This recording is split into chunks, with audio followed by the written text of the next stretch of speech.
চিকেনের রোস্ট পছন্দ করে না এমন মানুষ পাওয়া যাবে না। বাজারে মুরগি পোলাও কিনতে 100-150 টাকা 200 টাকা অনায়াসে চলে যায়। তো তোমরা যদি ইজিলি ঘরের মধ্যে অল্প কিছু মশলা দিয়ে রান্না করো তাহলে একদম অথেন্টিক ফ্লেভারটা পাবেই। তো আমি আজকে চিকেন রোস্টটা করছি, এই জন্য আমি রাঁধুনির রোস্ট মশলাটা দিয়ে নিয়েছি। রোস্ট মশলাটা দিলে না অন্যরকম একটা ফ্লেভার আসে। ভালো করে মশলাটা একদম লো ফ্লেমে কষাতে হবে। মশলাটা দেওয়ার পরও তুমি যদি চাও বাসায় জিরা, লং এলাচ, দারচিনি সেটা এক্সট্রা দিলে এক্সট্রা আলাদা একটা ফ্লেভার আসবে। এই জন্য আমি দিয়ে নিলাম। মশলাটা কষানো শেষে মাংসটা আমি আগেই ভেজে রেখে দিয়েছিলাম।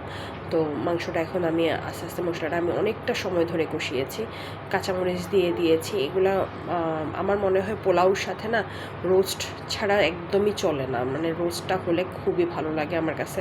আমি গরু যখন রোস্ট থাকে তখন আমি পোলাও দিয়ে অন্য কিছু আমি ভালো লাগে না, জাস্ট পোলাও দিয়ে আমি রোস্টটাই আমি খাওয়া পছন্দ করি।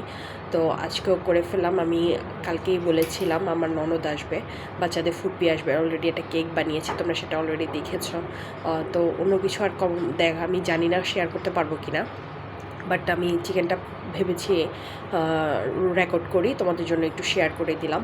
আর সাথে গরু গোছও কমপ্লিট হয়ে গেছে অলরেডি, এখন 10:30-11টা বেজে গেছে প্রায়। তো ওরা আসবে হয়তো 2টা-3টার দিকে। এই আর কি। তোমরা ভালো থেকো, কে কোথা থেকে দেখতেছো অবশ্যই কমেন্টস করো।